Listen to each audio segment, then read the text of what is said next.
Good afternoon. First, let me apologize for yesterday. Uh, got to eating real good, caught the itis.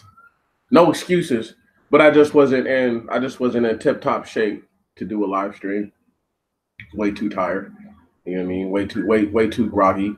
So I just decided to hold off. But while I did that, I was able to come up with this better title. What up, bro? What's up, man? But while I was waiting, in my sleep, I got up this morning and I was talking to my roommate and I said I think I thought of a better title, because the original title was supposed to be The Fall, and then I had even improvised that from The Fall of Babylon is the end of White Heaven. But I just didn't want YouTube to flag the video again. So I changed the name and I have the very similar theme within the actual title. And a meal fit for a king. So we've all heard the little term before, this is a feast befitting a king, or something to that jargon, to that level of speech. And what I just wanted to say was that there's a there's a tinge of truth to what a meal fit for a king really is. And sometimes you have to realize what the king wants is not good for the king. You get me? So let's say in this meal, this is a hypothetical meal. You say, King, we have to go to a foreign land, and only this land has this produce. But if we get it, it'll help extend your life another 5 years, 10 years. Imagine your king is in poor health and he could die any day. News like that, obviously, go do what you have to do, spare no expense, for I am the king. Now, they get to this land. They find out there's people already in the land. The land is beautiful, plush, but it is harsh and unforgiving. So what do? They send more people. They come back with others, and then they begin to slowly process a takeover of not just the land, but the actual produce that it is that they came for. Because they came for this produce for the king to extend his life potentially. So, at the behest of these people that already live in this land, they kill these people, right? They rape them, enslave them, torture them, all sorts of inhumane, what you call uncivilized now, types of manners. They practice this on these people. Furthermore, and yet, what they do is they continue to stranglehold the actual line of supply for this produce. Now, let's just imagine that the produce that's being eaten, I don't know that's grown in this land, is a ground herb. It's not a fruit, and is grown into certain conditions. But you say a certain part of the kingdom has similar conditions, not exactly the same, but similar, like to where this is grown. If we could just get the root of this planted back to where we're from, we could then grow this where we're at. But that's a process that is going to take more time and it's going to take years to plan out. However, while you're here, you're able to control this line. Now you take this produce back to the king. Lo and behold, what does it do? It actually does extend his life. The king feels better. He feels reinvigorated. Forget 5 to 10 years. There's a noble amount of time we've given to this man. So this produce keeps him alive. Now, once again, this is a meal fit for a king. That is just an example of something you do for a king. Do I condone killing innocent people? Nope. But a king would have you to save his own life, unless he felt he had a successor that was able and ready to take the helm. But normally, what history has shown us is people who are normally afraid of their mortality and will do anything short of getting to the tree of life itself to actually extend their life. So Uh, a meal fit for a king should be something that is going to give him life, not take his life away. This is pretty much the ultimate part of what I'm going to say here. So keep this lesson of the produce that does cost. It costs blood, okay? It costs sweat and tears. It cost. It didn't just manifest itself. Now, this meal fit for a king now, this other meal, right? This is what the king wants. So this is what the king gets. This is a whole other type of meal. The king needed that. Heck, it might even been told to the king of the produce, as normally as things are. So we heard in a far off land or in a land near to us, in a village or wherever, that they have a special healer or a medicine man, a medicine woman, however it all goes. And then they go about this quest, this journey to acquire this person, place, or thing, so that way healing may be sought or rendered to their ruler. Now, this meal, I've already told you guys about this meal, the one where the dough was rolled too thin. So this meal, this is the American king now we're talking about. And a meal fit for this king is not like any other meal, because see, it had the choice of long life and longevity and continuity. It had the choice of making what was wrong right, and they willingly choose not to. In fact, there's a journey that they go on in their lives so as to deny all responsibility from what it is that they should make right. However, a meal fit for a king, this type of king, this wicked king, you see, where he wants it his way.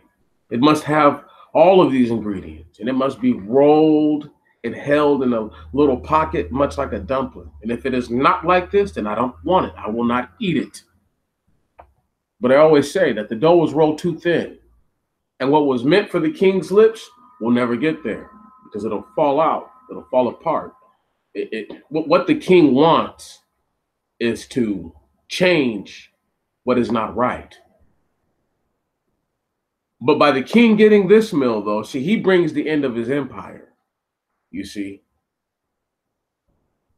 his empire is nothing more than a appendage of the ultimate body of what is wrong with the world. There is a sickness within the body of the world. And these sicknesses, these diseases have manifested themselves into physical activities, forms of in which people practice every day and don't realize that, yes, you are sick. To some level and degree, we are all sick, but how sick we are varies. Some people are sick very little, almost not sick at all. But upon a close examination, there are things that they do that they would not normally do, not in this environment. You see, this meal fit for a king has made the king to send his troops, right, and his army and his forces onto these same people who are already sick, that he's made sick, by the way, by having meals that are tailored to his palate at the women cost of all, because he is the king. See, many people are going to wonder, what does this have to do with the fall and the end?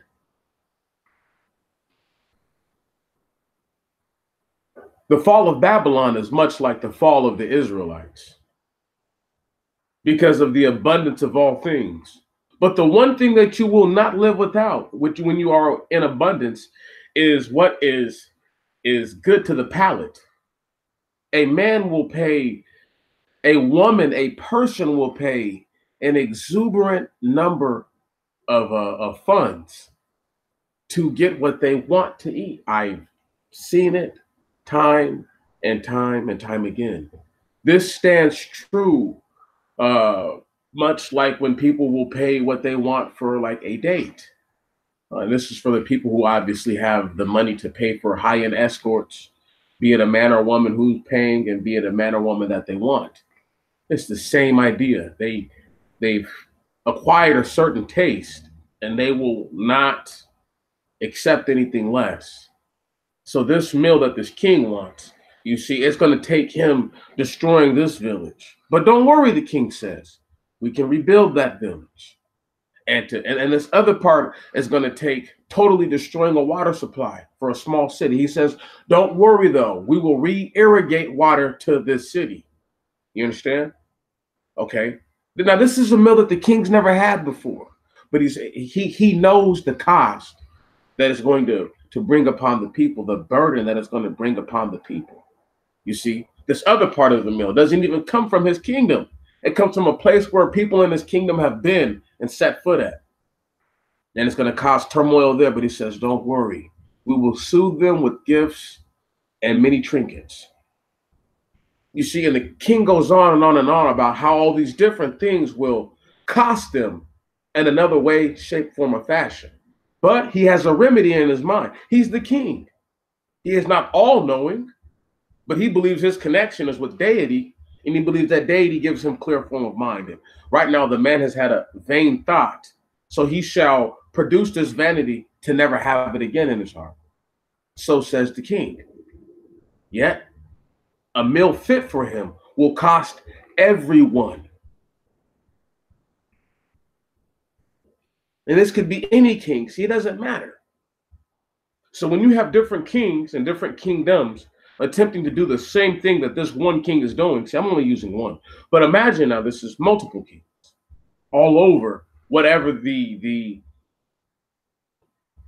sandbox or circle that they live on. For people silly enough to believe that we live on a sphere, a globe that holds outward, where gravity is so strong that it pushes water up on the bottom end and then holds it down on the top end, please, whatever. And you can still see the sun and the moon when you stand up in the street, anywhere where the sun is setting and the moon is coming up, whatever. However, because people who think like that, we need to get them all the way on the level, okay? Because this meal fit for a king is going to cost everyone. But it's not just one king. See, it's all the kings or all the people who want to be kings, who think they are kings. It's not just one. So this meal fit for him shall cost all. It shall be an expensive endeavor, one that he is never able to actually do what it is that he said he was going to do. The water, he never re-irrigates anything to it. He doesn't have the forces for it. Because while he was in a land not his own, that people from his kingdom had embarked, he caused a great offense that caused a conflict. Now he needs people that he would have normally had to dig and irrigate to go and fight. See, these are small things, little things. I could make so many of them in a meal fit for a king. As to why the dough is rolled too thin. Do you get it now?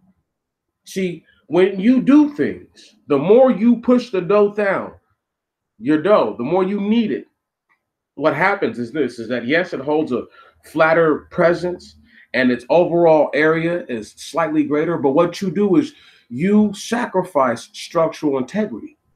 And once you sacrifice so much of the structural integrity, there's nothing you can do once it's been pushed to a certain limit. What's going to happen will take place no matter what, every time. It's much like if you go and you buy a chili dog or a chili burger and the person doesn't have the sense to only line so much of it, it obviously depending on how the item is held, but let's just imagine it's just inside of a small bowl and the person lines it up with the food, right? Well, you can't hold the chili dog with your hands anymore, and much more like a chili burger. If it really has what it's supposed to have, if it's the way it's supposed to be, it can no longer be held a certain way. It'll just fall out your hands. It'll get sloppy. So this dough, in essence, that's been rolled, that's been kneaded to this level, is so thin that the meats and the produce and all the other spices that it's supposed to hold, it can't really hold it. What up, bro? And the fact of the matter is, it's not the fact that it can't hold the spices or that the food won't taste right. It's just like every time the king will put it on his fork, what'll happen is it'll fall apart. It will have no choice but to. But the king wants to eat it as one piece. So he figures, I'll get a spoon. But when he gets a spoon, every single time he touches it with the spoon, right, as opposed to trying to stab it, the spoon inserts itself, breaks it apart no matter what. So this meal that's fit for a king, right, where he's like, it's supposed to taste a certain way, it's supposed to be delivered a certain way. It will never happen like that. It can't. And this is where the fall comes. Because while he was putting together this extravagant meal, right, while he was doing all these things to please himself, he caused so much disdain and displeasure in his own kingdom and in the world throughout that now it cost him. But as I said earlier, it's not just one king, it's multiple kings, okay, who are all doing and practicing the same thing. So a meal fit for a king is not what people believe it is. A meal fit for a king, as I said earlier, is an herb, a spice, a produce, something that will save you and prolong your life. Not what tastes good to me. Because obviously, what happens? Well, what happens when you get what you want? You're almost never satisfied. You know what I'm saying? This is just one of those things where people are almost never satisfied.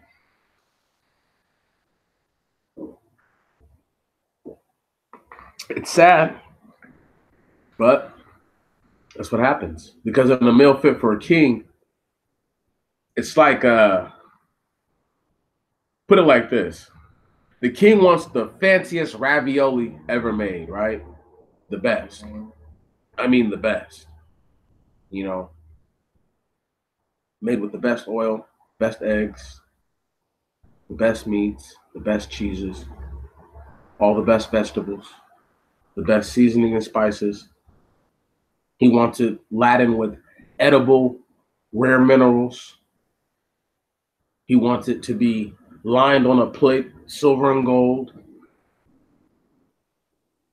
His spoon is pure silver. His fork is pure gold. His knife is a combination of both. Right, a meal fit for a king. I want you guys to understand what it would cost to bring this sort of opulence to life. It would cost a lot.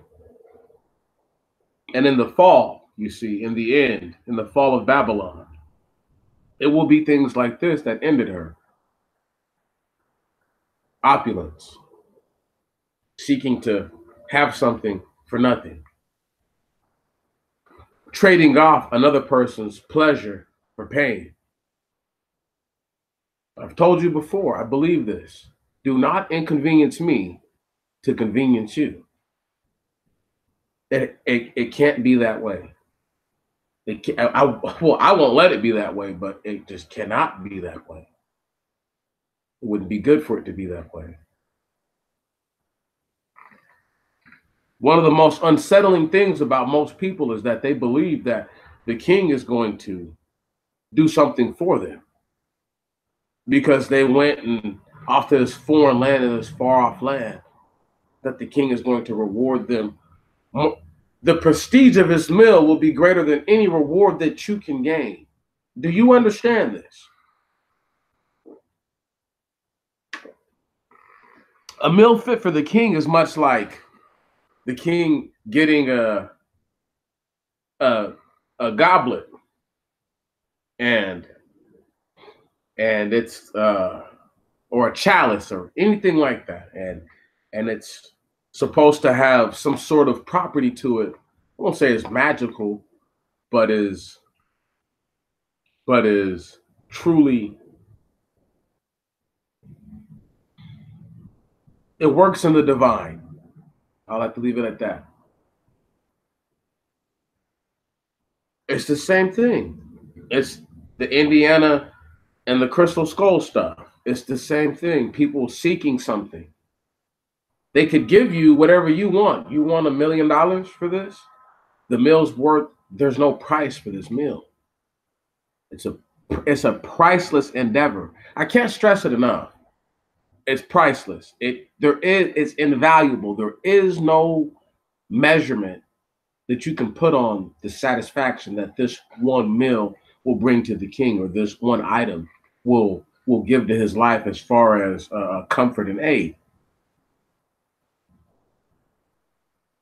See, the fall I have to work my way into, because if I just ran right off into the fall of everything, right, and told you how this meal is going to be the end, the last meal that the king eats, then you might feel some type of way, because you would be like, that doesn't make any sense. You just jumped right to it.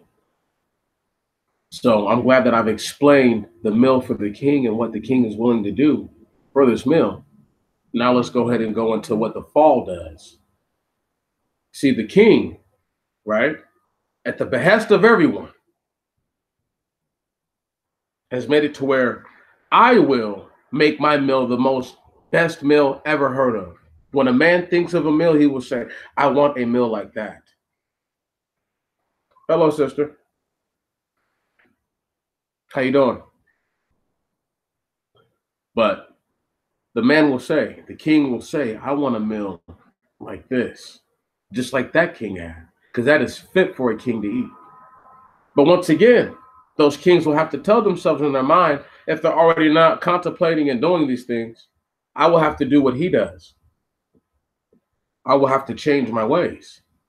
I will have to be as wicked, conniving, and evil as this man was to get that same meal, that same dinner, because what it cost him was immeasurable, and the trouble that he is going to have is insurmountable. But that meal is worth it, you see. Oh, I'm excellent. I'm excellent. If I had to give you guys a real world example of a meal fit for a king and how things work, so uh I can't say for sure, but I think they've dropped one of the charges. You know what I'm saying? Because right now, as far as I'm concerned, when I show up on the 29th, the only charge I now have is false reporting. Um, what that means to this, Officer Brian Hewitt had a very particular palate. He had hot dog man Demetrius skewered and screwed over with no money. That was the meal that he had put together. So you understand? I didn't say that the meal. I'm sorry if I made you guys think that the meal is just anything that you can eat. It's anything that you want, but it acts as a meal because it's supposed to satisfy your palate, right? Because that's what you have the desire for. That's what you have the taste for. So with Officer Hewitt, his taste was for Demetrius to lose all of his ability to make dividend and income. However, when I sent a list of people, because this was part of the blowback, you see, when they came and took all the water out my city and didn't bother irrigating the water back inside of it, so all my produce died. So when I sent a grievance to the city and I said, hey, this is what you done, and this is how much damage it's done to me. And I say, talk to all of these individuals, because I have at one time or another either spoke with them or they have something to do with the situation. They're a part of the administrative body that carried out these orders for the king. Just put Hewitt in the place of the king for this moment. Right. Do you see how the meal that was fit for his lips, it's half the meal's been taken away. They've taken that off the table, because in order for him to get that, all those other people, some of them even higher up than he, right? Many of them higher up than he, they would have to take the bullet. They'd have to bite the bullet for him. And his meal is not worth their meal, okay? Because they have their own meal in their mind. They have a meal that they're looking to put together. So I needed to, once again, if they think it's going to prolong their life or do something better for them, then that's what they're going to do, right? So if your meal is, what's the word I'm looking for? A procedure, not exactly surgery, but just a procedure that you want to get done. that you want to look into. And you say this procedure could potentially bring me this much more dividend, or it could do this much impact or have this kind of impact on someone's life. That's what that is. Now, the fall, once again, the fall only takes place because there have been requests made by the king for the king, so that way the king may be pleased. And at whatever cost, doesn't matter, do it. So the king has made enemies. Some of the king's enemies are powerful, some of them not so powerful. But all of the king's enemies are resourceful, every single one of them, you see. So, as the king, they must be careful. They must be circumspect. They must say to themselves, is this meal worth it? Is this desire worth it? But it's a meal fit for a king, because understand, only someone in that much in that place of power, who signifies that much, could actually accomplish this. Your everyday plebe and peasant could never even dream of something like this. They dream of just a normal feast that men may enjoy when they've acquired enough in life, or their lot in life wasn't what their father was. The father was a nothing beggar. They've become a nothing beggar because they never had any ambitions to do anything other than that. So the meal fit for a king has caused a ripple effect, a drastic ripple effect. One that, if the king only knew what he was doing, he would stop doing it. You understand? And the king would make amends. But he doesn't have that ability. He doesn't have the mindset to say, I'm doing wrong right now. He doesn't have that ability. That's not within the scope of his mind. See, the best thing the king can do is say, hopefully, in the midst of trying to come to get me, my enemies die. But what the king didn't account for was some of these people who are enemies, that he thought the enemy of his enemy, he believed that surely this may not be my friend or foe, but they will have to fight their enemy before they fight me. But he never seen his enemies all getting together just to get him, just to ruin the meal, because they all wanted that same meal. And they said we all could have all had the same meal, but not one of those kings all had the idea of what it takes to bring the meal together, which is for all you kings to get along and to share what you have initially, so that way all people can enjoy these things. However, because this is a meal fit for a king, not for a plebe or a peasant, so they don't think like that. They don't have that capacity. It's not within their minds. However, the fall of their kingdom comes at the behest of a meal. The woman, the expensive horse, the sword of legend, the goblet of youth, right?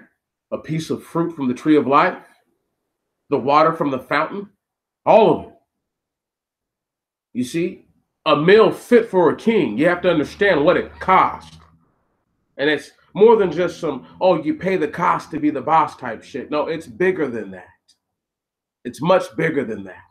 Because the king is only one person, but all the souls, all the blood that it took and it cost to maintain this and to force it to happen is what the king is paying for. And that is what causes the fall. See, like I told y'all, this video was supposed to be called The Fall.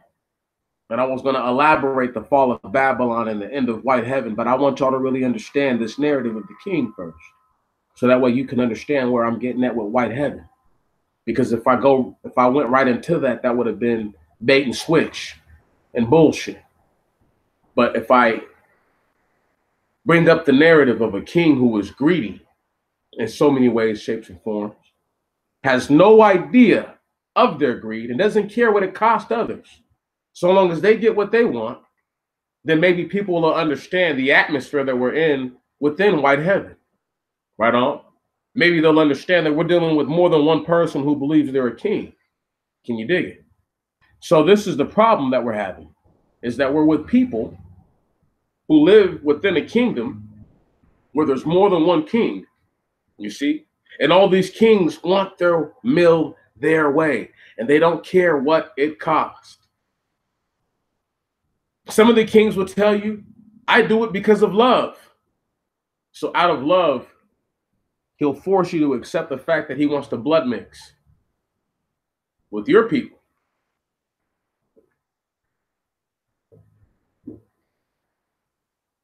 The king says, I've never experienced this before. And excuses himself. And totally excuses himself. He's done nothing wrong. This is the king. Does anybody not see it like that? Or am I the only one? Am I the only person who's like, all these people here do the same thing? They want it their way. No other way. It can be no other way. It shall be no other way. They don't care what it costs you. They don't care what the price is. Right. They made their cakes. They put everything into the cake.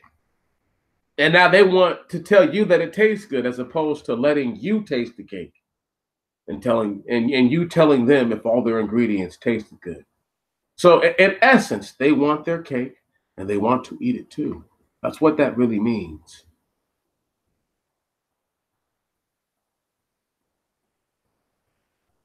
So this meal fit for a king, the cake just for them, the whatever just for them. Put it in more than just one context so that way you can grasp the fact that these are people who have okayed your suffering so that way they may thrive for one moment or a handful of moments. And they will okay your suffering. It's all right by them. If you die, it's okay. If you die, that's fine. If I die, that's fine. You see, it means nothing to them. How can it? Their meal costs for this. It calls for this sort of recipe. Right. Their recipe has blood all in it. And from specific individuals who play specific parts.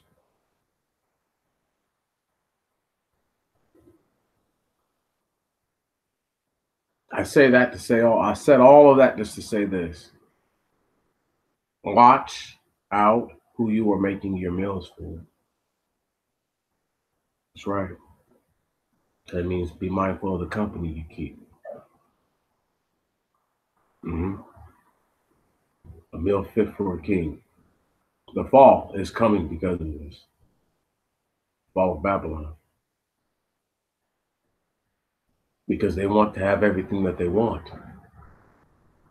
They said, go get cheap labor from all those migrants down there to undercut blacks, show them that we think that they're lazy now because they want to have a place in the political realm. See, people forget what actually really happened, because they act like immigration or whatever that shit is called. I don't know what you want to call it, moving about, sojourning. People who've been doing that for as long as I know about life.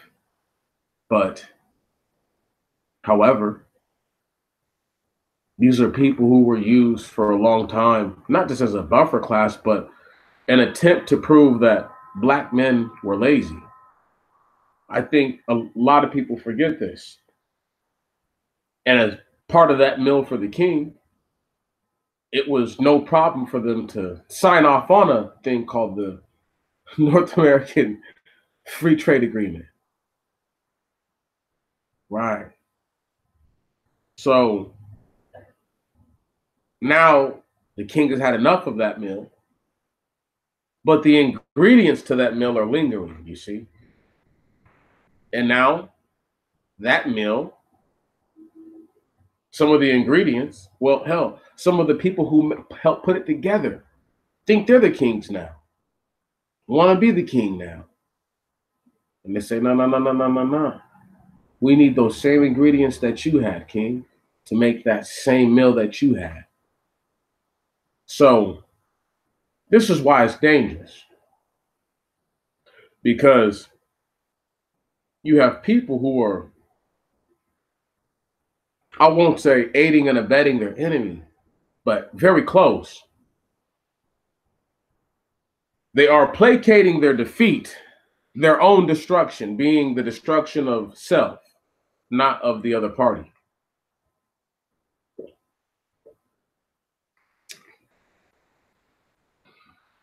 It always sucks because I think people get greedy. Like I said earlier, all these kings are greedy. They don't really have the capacity to see and understand what other people are feeling. So their idea of what one should enjoy or what one can enjoy is much different than what it actually is.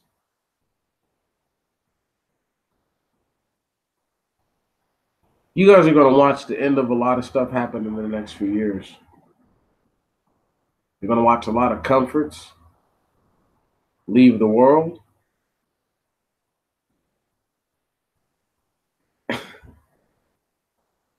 You can only keep up a facade for so long before it becomes too much.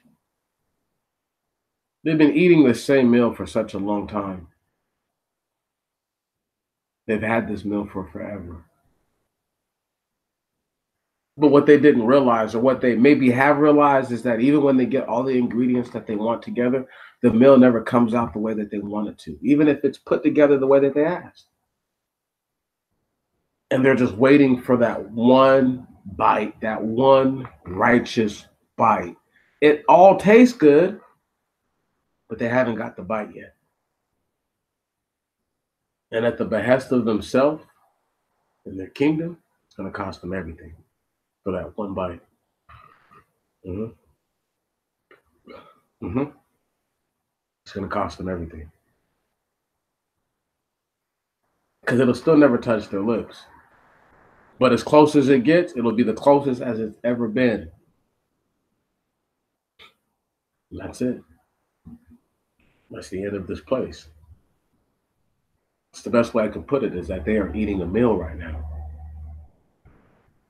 Anybody who's ever actually been somewhere to eat a real meal know that you have appetizers, things to get your metabolism working, get you hungry, get you ready for the actual main course,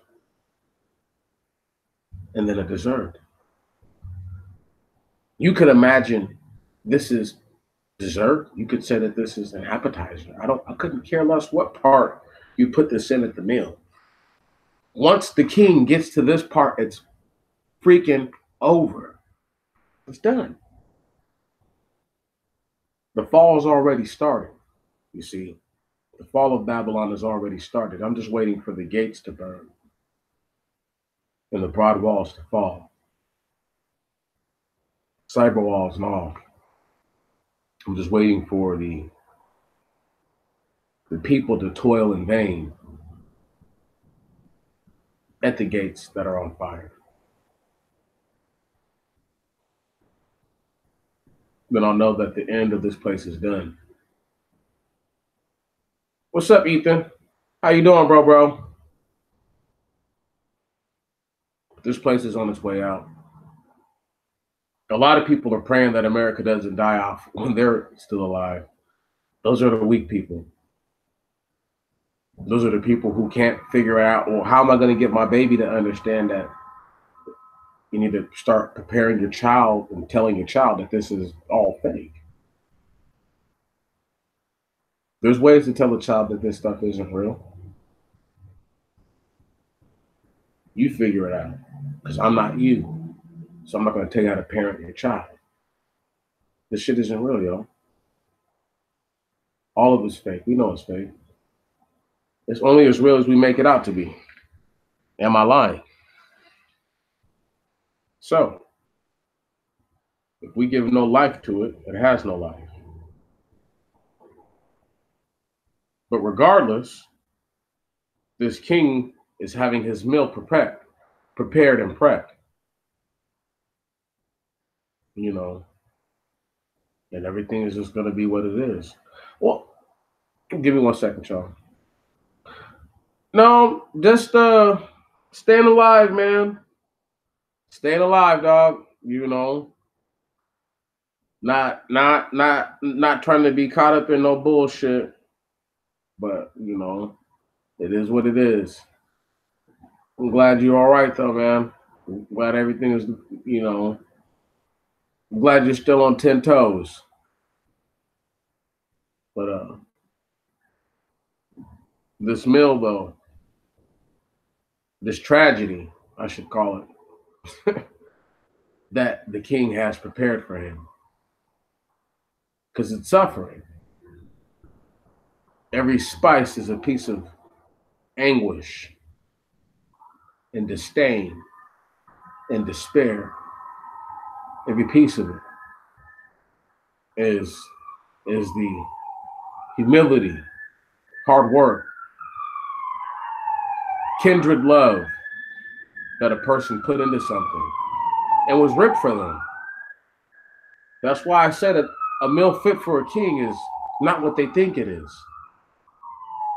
See, they say it's just somebody who can cook and do this and do that and do this and do that. But I didn't live in those times. So I couldn't tell you what a king would have wanted or demanded.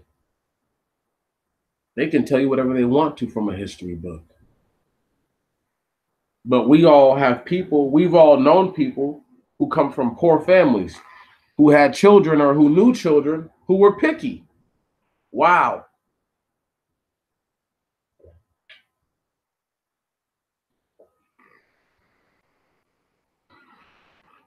No problem, bro. People are sick. They have many mental illnesses. Many of them. I don't ever ask people if they think that they live in white heaven, because I know I do.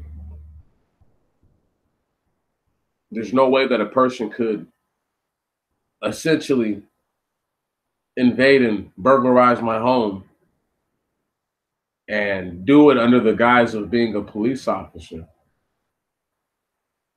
And if I was any other kind of individual, if I wasn't black, this trust me, it would have never happened. Never. I trust me. I can guarantee it. So because we live in such an atmosphere where these people always they always get to make the cake and eat it too. They don't really know what it feels like to ever have their cake taken from them. They don't know what it's like to see their cake flattened because somebody didn't put enough baking powder in it. But that's what I want to see happen. See, I don't want the king to ever get a piece of a morsel on his lips. See, I want the king to be so terrified of the retribution coming to him that he forgets all about that, man. Okay? That's how vicious the fall is going to be. King not going to be hungry anymore. King going to be running around trying to scrounge up what he can, trying to survive any ways he knows how. See, when you've made people destitute and despair, what you've done is you've created an environment where anything goes. Most of these people who call themselves leaders have never actually put themselves in one of these environments for 24 hours or longer. They just won't. So when the king actually gets what he has coming to him, it's going to be beautiful. See,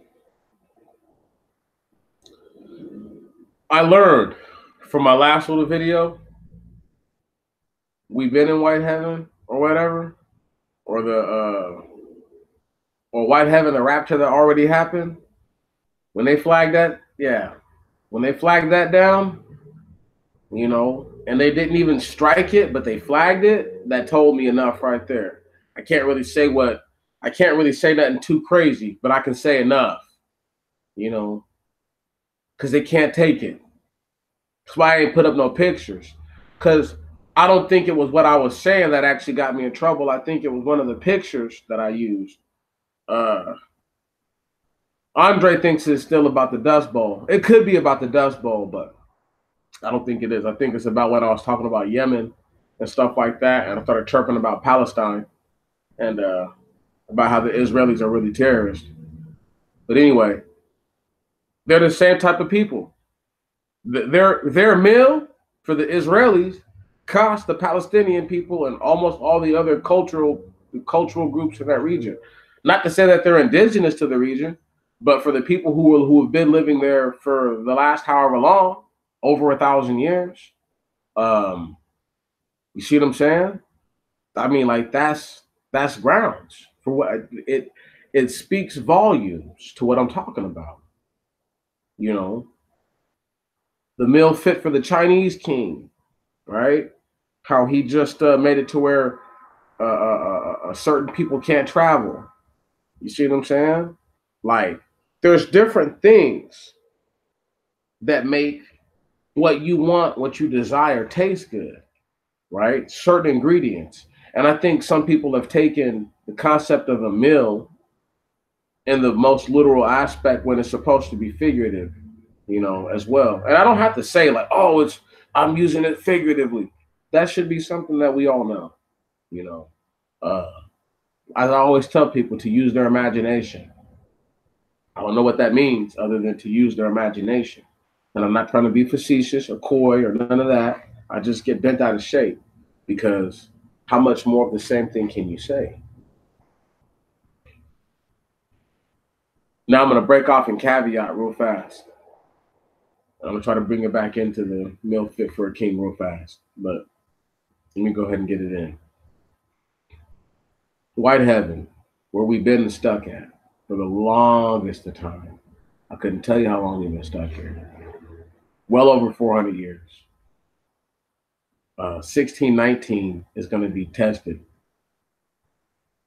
every week. I'm going to test 1619. I'm going to test it. There are people who thrown stuff all on my face, over that year. None that you guys know or that you should be worried about. But it's just part of that thing. A meal fit for a king. These people have thrown 1619 all over the place, right? Black people, fuck everybody else. Black people have done that. And they've thrown that year all over the place. So now I want to see if that meal touches their lips next year.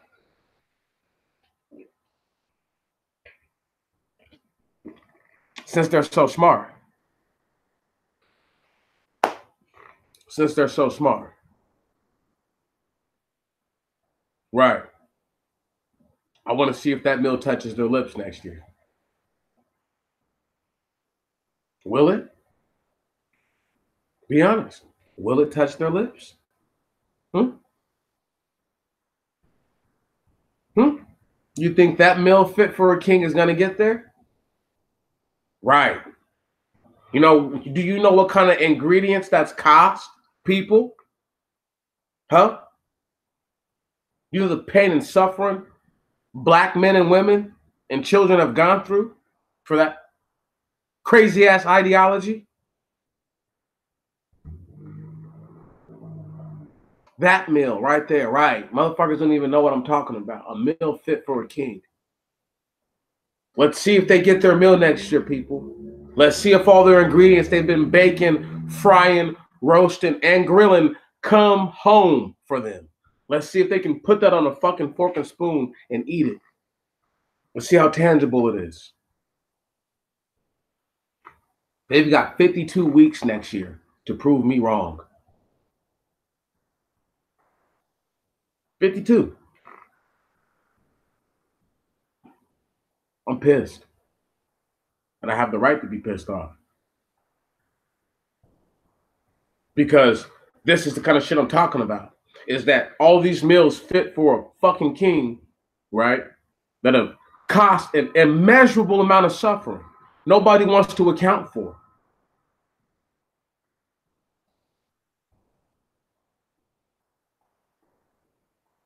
But none of them just want to do the right thing, do they? Those same people who believe that 1619 is that year, none of them really asked the Most High to come save them. They just believe that, oh, next year should be it. I'm done. I'm out of here. Peace out, America. This is what they fucking believe. Like they fell off and bumped their heads. These niggas are special ed. They are special education. And in their meal fit for a king, they're ready to sacrifice every single one of y'all. And say, fuck you. You're out of here. Right. Right.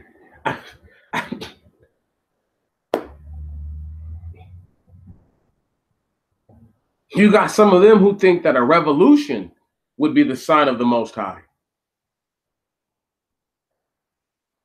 You got people who really believe that a revolution would be a sign of the Most High. But that's not written. That's not what's written.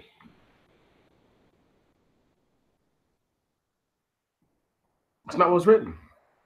It's not even how it's written.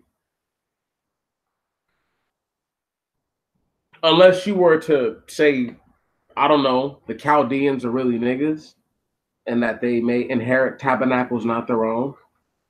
But then when you read the same scriptures, you're reading about some type of non-human type warrior who's doing his own thing. So you can't really say that. However, if I was reaching, I would reach that way. But if I just had to keep it in, from what I've read, what I understand is, and what I've heard, and what seems logical and sensible, is that come that day, the people you see, the ones that are chosen by the Most High, not just called, but chosen, they're going to exude certain traits and characteristics that cannot be explained. Those people then are going to leave this place.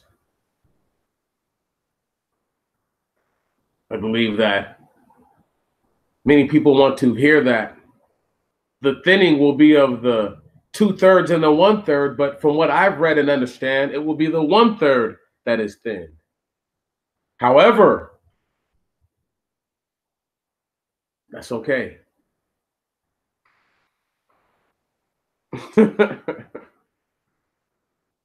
People can read the 2/3 part all they want. They better keep reading and reading about how that remnant is going to get tested like that too.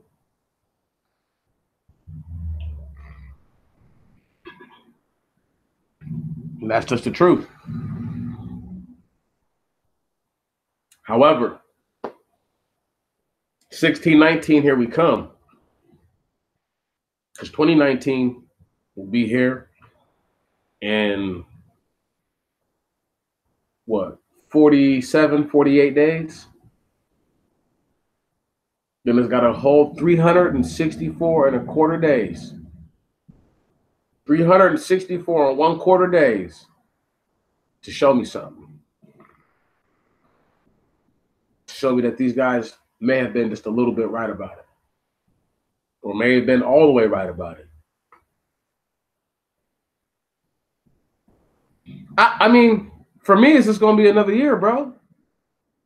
Just another year of their bullshit. Just another year of their bullshit, dog. Right on. These guys trying to predict financial collapses. I'm going to tell y'all what to look out for. When you start to see all the prices everywhere start to bottom out and drop, that's when you need to be worried about shit. And I'm not talking about these sales. like Black Friday and Cyber Monday and all that shit. I'm talking about uh uh like if you were to go to like a website like eBay and I don't know, look for certain items that normally cost a little more money. Let's just say it's 6 or 7 months out. That person might be just trying to get all the money that they can because they understand that something's coming. Right on. So when you see people doing a money grab, you know what I mean? Like, I'm just letting stuff go because I just need the money. That's when you know that you need to be worried about something. The price of oil is already down. People ain't looking like it. When they tried to when Obama tried to do that weirdo shit a couple of years ago with the oil, right before he got up out of office, which was spike the prices up. Because once again, that's all that stuff is understood. Like the Saudis don't just change the prices of oil without running it by the Americans. You know, like because if they do that, then then there's other ways to punish groups, punish people, and it's always not on not giving them aid. You know what I mean? Like sometimes like you have other arrangements worked out where a certain person from their embassy or from their parliamentary was supposed to come and visit. You might cancel that visit. That visit might hurt their potential and their ability of raising money for a certain cause. So this person's back to square one or square none. There's different ways to handle that. But however, we need to look at the situation as there's a relationship with all these people. And they have been doing this for a long time. It's not going to change. And once again, if I wanted to run this in line with what I've been talking about, it's meals fit for kings. I can't stress this enough. A meal fit for a king doesn't look the way you think it does. It's totally different.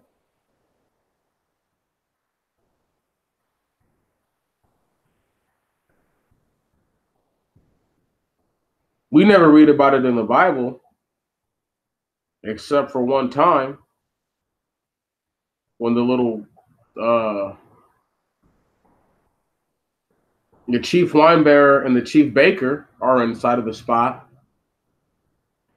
And people can say whatever, but the chief baker could have only got inside there for fucking up. The wine bearer might have spilled some wine on somebody, but the chief baker fucked up. You know what I'm saying? Something didn't come out the kitchen right. Maybe he didn't cook it, but it went to the king's lips. King was like, "Where's the chief baker at?" Yeah, throw his ass in the dungeon. Matter of fact, bring him to me first so I can tell him and pie his ass in the face with this nasty ass bullshit and then send him to the dungeon. Because, right, why else would this dude have been in there? Right. So I tell y'all, man, like you need to like really understand it's way more than you think it is. They don't want you to think it's like this. They want you to keep thinking, like, once again, I know what paying rent and paying bills are. I've lived in houses.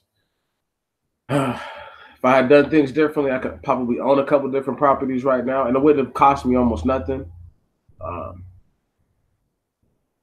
I've just been in a bunch of different situations, so I just think it's different, for me. It's as it is for everybody. Everybody's situation is unique, you know. I don't think there's enough honesty with self going on. Everybody wants to think that once again 1619 is that year. I just can't wait to see what happens. You know what I mean? Like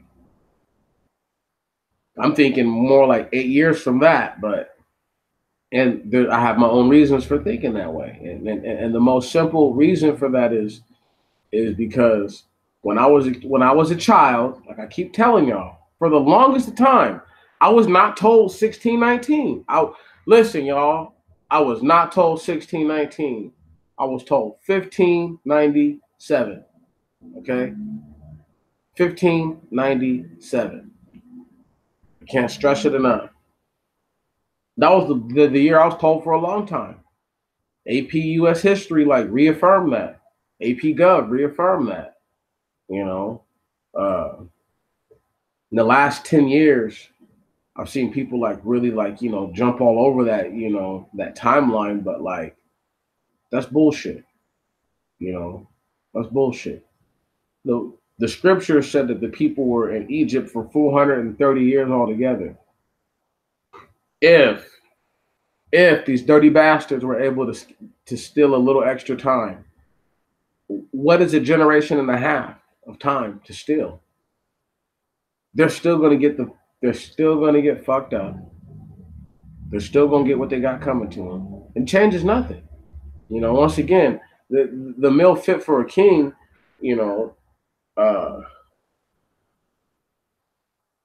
I don't know if it's really fit for a king. Peace out, bro. You take it easy, man.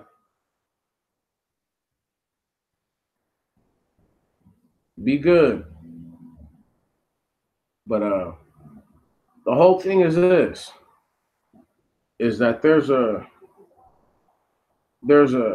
mental illness with black people, and their illness isn't just rooted in them believing in a facade year that we can't validate or vindicate. Their mental illness is rooted in the fact that they want to be friends with the same very people who've been their oppressors for super duper duper long. Let me break one down to you. I wouldn't understand it if I had never seen it. Matt Anderson, like I told y'all, his dad is half black, half Korean. His dad whose father is a full black man. Now, unlike what a lot of mixed people would have done back then, which was came home and got with the sister, this dude's initiative, because he fought in Korea, he got married to a Korean woman. No knocking him there. He did that. But let me tell you what he's done to his bloodline, though. That just 3 generations ago, it was a black man. Okay? Black man. Now here we are, generations later. His great-great-great-grandson looks like a little white boy. People would never know. You feel me? But Ryland, in his mind, has a black grandfather because his grandfather is biracial.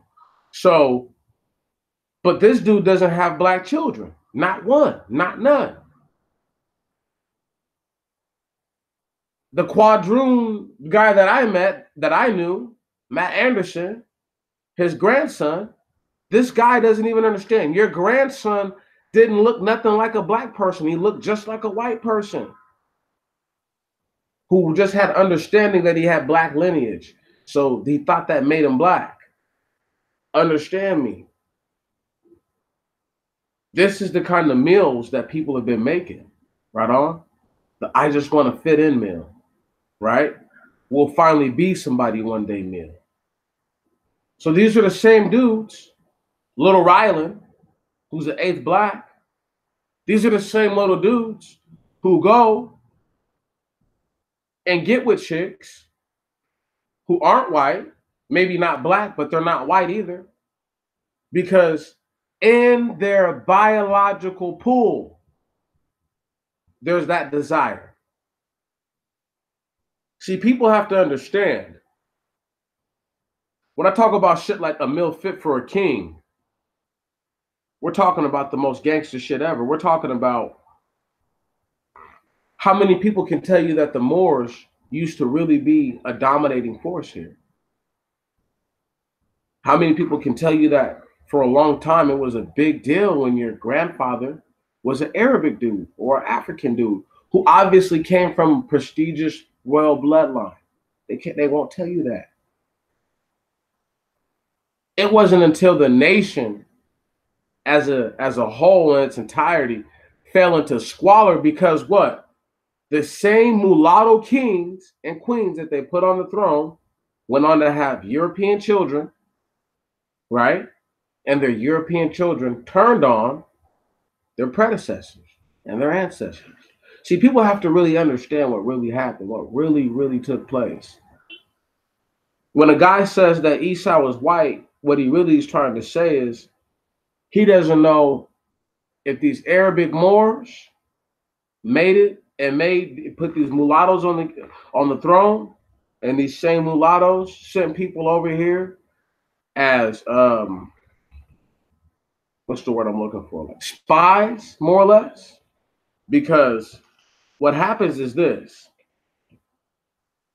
you have the Moor bloodline and the black Arab, and they're not the same. They are not the same. Moors and Arabs are not the same. They're not to be considered the same. So you have these Moors and these Arabs, and then these Edomites, real black Edomites, who blood mixed, put their little children on these different thrones. Their children then blood mixed even further down. Right on.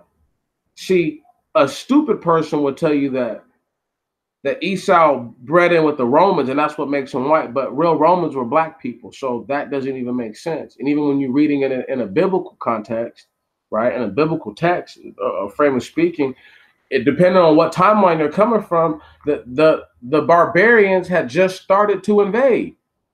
So anyway, I can't even break it all down right here, right now, because people would have to read this stuff to understand it, for real, for real. Furthermore, they want you to not see what it is. Okay? They want you to believe some bullshit. They want you to see or think in your mind that their meal is your meal. All the hard work you're doing for the king is so that way you can eat too. It's not for you. It's not for everybody. You know what I'm saying? They're really not. I don't think people really even understand how sick they are in their head. See, they want self gratification, but they don't want to hear the truth. I was just working with a little mixed dude not too long ago, right? Before the little spot let me go, glazing the swine, which I thought was funny, because a little punk ass little Irish dude, he's a bitch. You feel me? You know, he's the type of dude that like if I see him in the street, I'll fuck around and beat his ass. You know, because he acted like a straight woman. You know, and no offense to the ladies, but this nigga, anyway, bitch ass dude. Anyway, bitch ass dude. Who quits because they get, you know, I would never quit my job because I got in your conversation. That's all I'm going to say about that. You know what I mean? I wouldn't even be compelled to quit. What I would be compelled to do is mind my own fucking business. Anyhow, this dude, little crybaby, right? Because it doesn't fit his sensibility. See, he can tell me all day how he's Irish and Polish. Oh, you know, that's the Polak in me. Oh, yeah, that's the Irishman in me. He can say that all day he wants, right? But if I say one time, hey, man, did you know that Noah's sons were triplets? And now I'm not even talking to him, I'm talking to somebody else. And now this motherfucker wants to be like, well, he could have had 3 wives. Okay, this is the same dude who just told me that the only reason why the king didn't slaughter all of his pagan ass cave dwelling fucking ancestors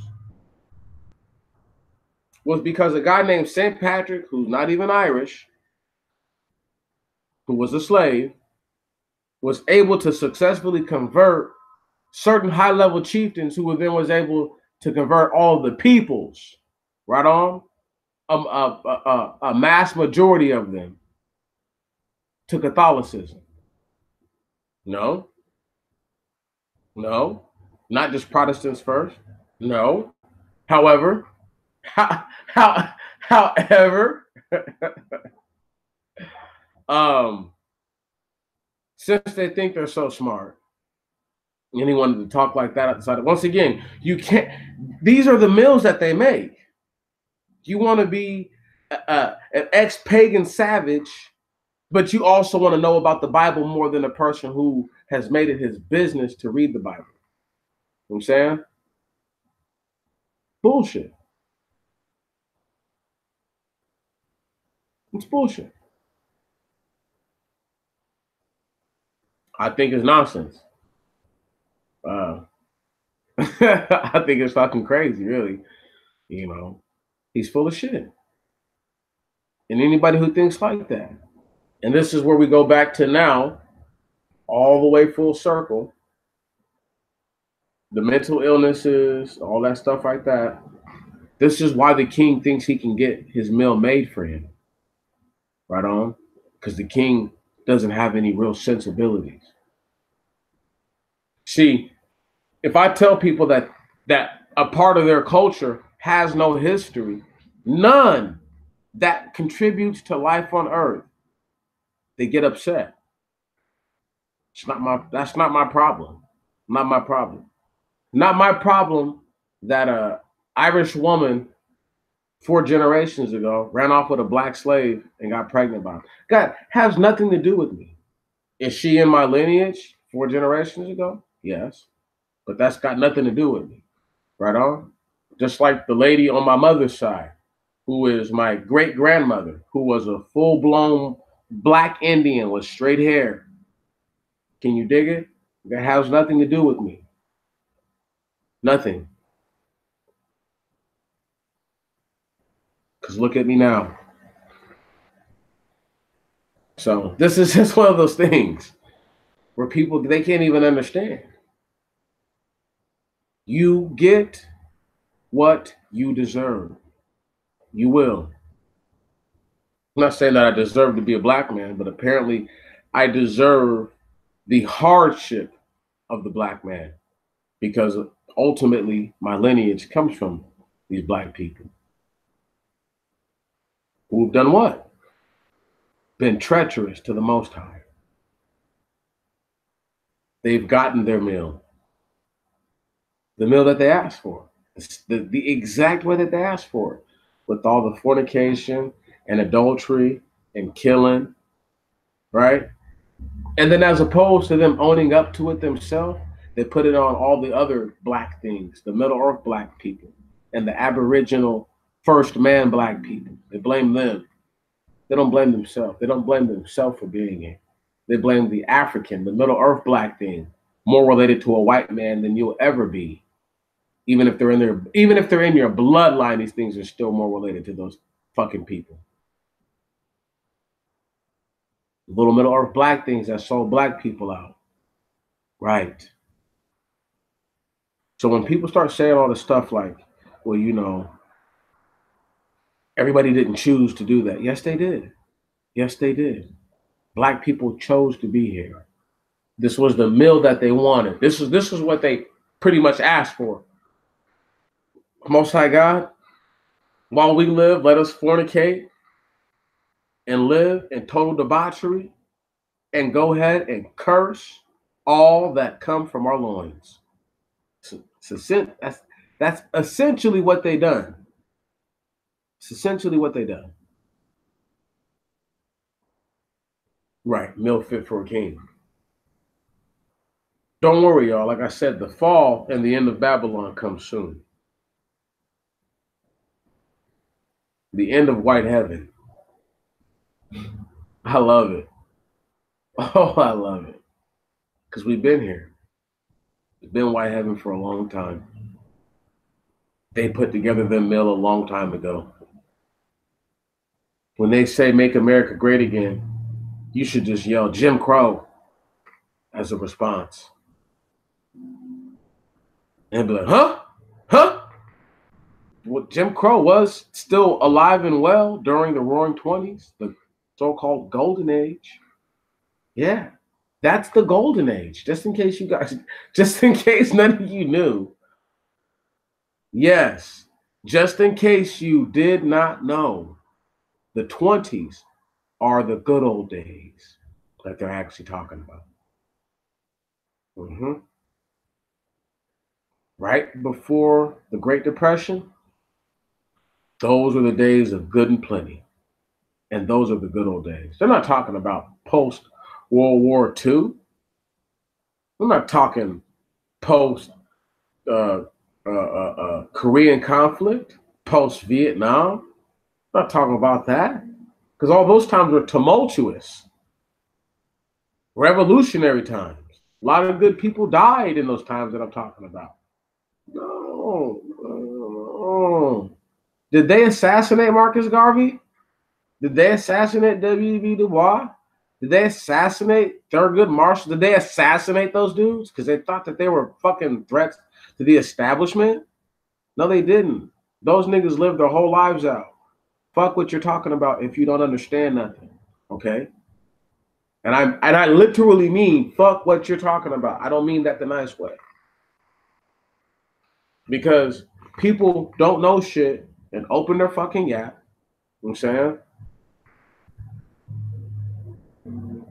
Right, right, right, my nigga. You feel me? Right, right. That would fucking just shut it down. It would shut it down, bro. They wouldn't want to hear that shit.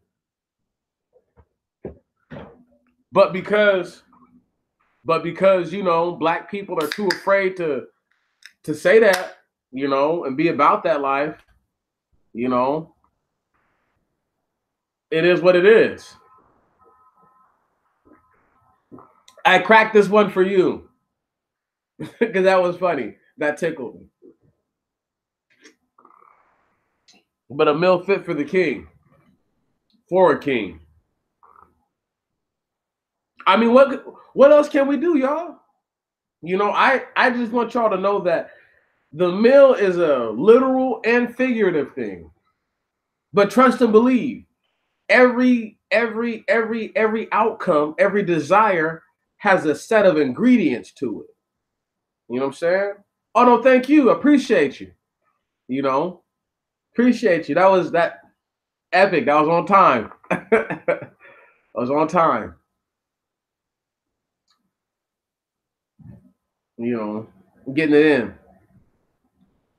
You know, it's been a funny week. Like I said, I had wanted to call this video "The Fall," and I was going to go all in about the fall of Whitehaven and break down all these deals that Donald Trump has been doing across the world, and break down how there's certain people who have been out of the government who are still making deals, you know, across the world, and how they're all trying to build their own little thing up, and you know, eventually work myself into the end of Whitehaven.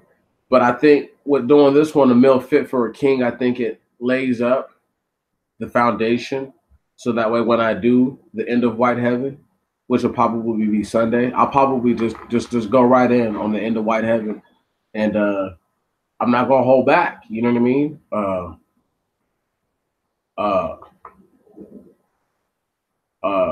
They can say whatever. They can say, "Oh, he's racist. He's racist." Look, dog. If you think I'm racist, that means that you can prove that I have some sort of ability to hamper an entire group's ability to make progress within this country. Right on? If I'm a real racist. Because if you're calling me a bigot, even a tribalist, I accept that. I accept that. I can take that. That's nothing. They've been calling real racist white bigots the same thing for years, and it ain't changed their stance in the society. So calling me one is not going to all of a sudden elevate my black ass. Not going to do nothing for me. Anyway, black people, while I get ready to do this last little 10 minutes and go all and go all in and pray that this shit doesn't get pulled down before I get to do the thing on Sunday. Now that I've got the proper foundation for going in on Whitehaven, right? So now that when I start talking about they're going here for this and they're doing this for that and they're doing this for this and they're doing this for that, right? What'll happen is you'll be able to really like connect the dots. Like that is a meal, right? That is a meal. These are ingredients for a meal. And because they're in a position of authority, heavy authority, that's a meal fit for a king. And that's all I want people to be able to see is just to be able to make the instant comparison, you know, because I thought about it and I thought about it and I thought about it. And I'm like, nah, man, yeah, you need to really make sure that there's a good foundation, you know. And I'm glad that it's only a few of us. I'm telling you, wars are won with groups this size. You think I'm bullshitting?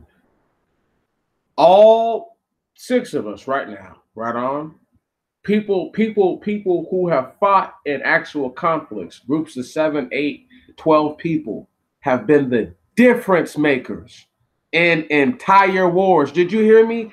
Difference makers in entire wars. Small unit cohesion is what it's called. Can you dig it? And we have an excellent small unit cohesion. This is why they can't fuck with us. This is why. It's never been a me thing. It's you when you're out there in the world by yourself. I tell you this all the time. When you're out there operating by yourself, the only person you need to be worried about is you. Don't be mad at me for telling you to only be worried about you. Unless you're with your wife and child, you're not worried about them because there's nothing you can do right then and there for them. Do for yourself so that way you can continue to do for them. Okay? That's the practicality that I'm going to give you guys. That's the no nonsense effort I'm going to say. Is be worried about yourself at all times when you're only with yourself because you are ultimately responsible for you. Okay? Don't worry about the meal for the king. Don't worry about the orders the king's giving you. Don't worry about the shit that he's asking you to go get. Don't worry about none of that. If it means that you can't come back, it means you're done. And they'll just send somebody else. Right.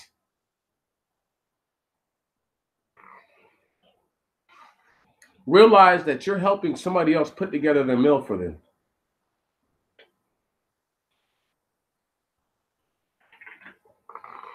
Hey, Tammy. You caught me right before I was about to get up out of here. But quick rundown for you, sister, about everything I've been talking about. Sometimes a king doesn't know what's good for him. Sometimes somebody else does. And the king, at all expense, will get what is good for him just because he thinks it's good for him and it can help him. Sometimes kings don't know what's good for them and they only want what they want. And at that same expense and the same behest of others, they will charge and expend this order. And they will make it to where all people are oppressed or subjected under this decree. This decree then builds an atmosphere and an environment where rebellion, right, and insurrection are possible. And before the king can actually enjoy this meal that he has dreamed of, he says, you know what? Only a real king could get a meal like this, right? Only a king could have a meal like this. And the king has to go through all these different projections and all these different moments of turbulence and turmoil to get somewhere, you see, to get what he wants. But he never actually eats the meal like I was saying to everybody. It's like getting a chili dog or a chili burger. It's too sloppy to eat the way that it is. So you may never actually enjoy the fullness of it. You may get a piece of bread and chili on this bite and some hot dog and chili on this bite and some hot dog, chili, and bread, but it was a little bit of chili. It was almost no chili. Maybe you love onions and you want onions and cheese and all this sour cream, all this other stuff on the chili dog, right? I don't know, you know, and chives and all that. I don't know. But you can't get it all there. unless you have a certain instrument. And then even that instrument sometimes won't deliver that satisfaction to you. So the meal fit for the king is like is just a representation of what would be a well thought out meal, something that's coordinated well, and then it doesn't go the way that he wants it to. It never manifests that way, you know. Um, and as it comes to my mind, I guess the really best thing is like a pot pie, you know. The pot pie that this king has ordered is it's like the crust is always too burnt. You know what I mean? Or the dough is never cooked just right enough. So it's never the way that he wants it to. All the ingredients are there. Everything that he asked for is there, but it's still not the way that he asked for it. And that's important. And that's highly important. And it's, you know, and it's important as people that we acknowledge um, what it is that we're seeing. We're watching a generation of men, women, children sacrifice all that they have for nothing. You know, just for a moment to say that they think somebody cared about it. That's deep, y'all. I mean, that's super deep. I mean, that's hella deep. The reason why I picked the term a meal and not something else because no particular king, sister. And the meal is what the king wants. Any king. See? This is why it's fit for a king and not not the king. Right on? Because I don't want for the powers that be, once again, to look at this video and say, oh, he's threatening someone or he's implying that harm shall come to them in this shape, form, or fashion. It won't happen like that again, sister. My next video, like I said on Sunday, the end of White Heaven.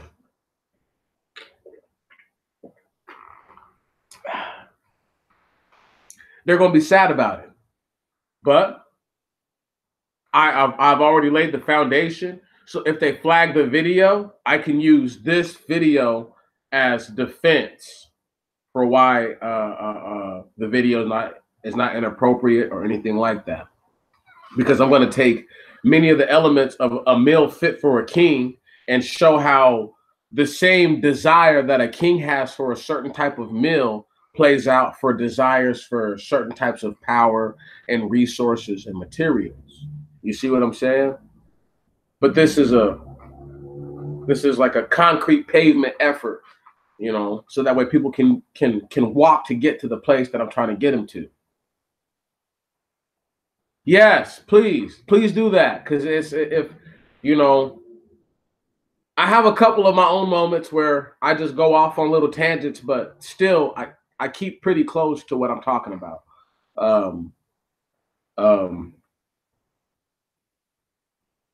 I think there's a lot to this. I think there's a lot to this situation. I don't know how else to really say other than Black people have to not be the lackey. That's the only way I can say it. It's the only nice way to say it, is that Black people have to stop being the lackey. You know, we can't be the lackey anymore. That's not gonna do it. You know, that's not gonna do it. That's not gonna help us. We can't be the lackey. We can't be. It's a must that we are not the lackey.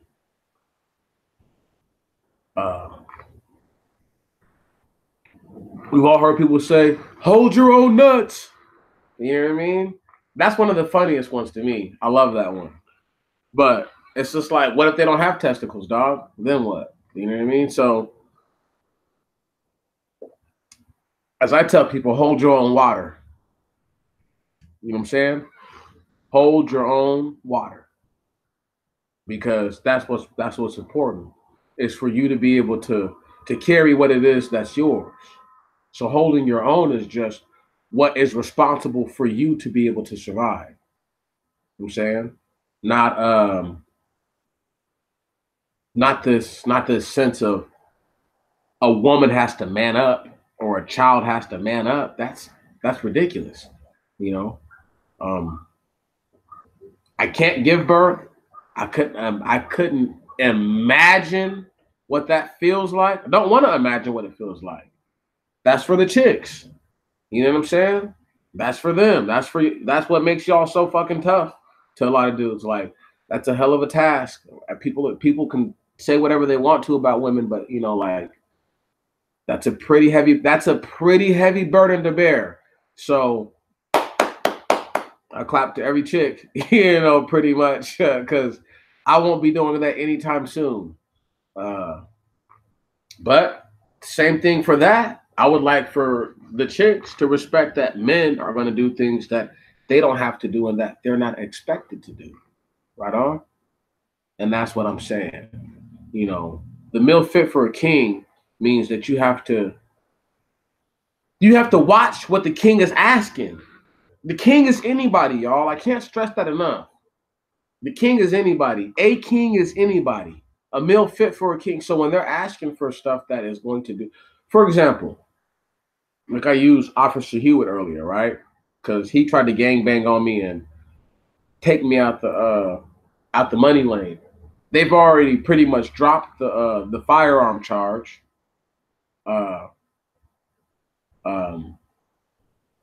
Oh yeah, I know it was no joke. Yeah.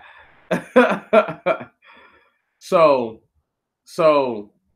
fucking let me try to get back to my train of thought because I read the comment and it's totally got taken off balance.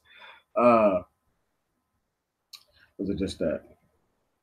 Was it just that, y'all? Oh my goodness. Meals fit for kings. What else? What else? What else? Totally lost my train of thought. I read that and I totally just lost my mind just then.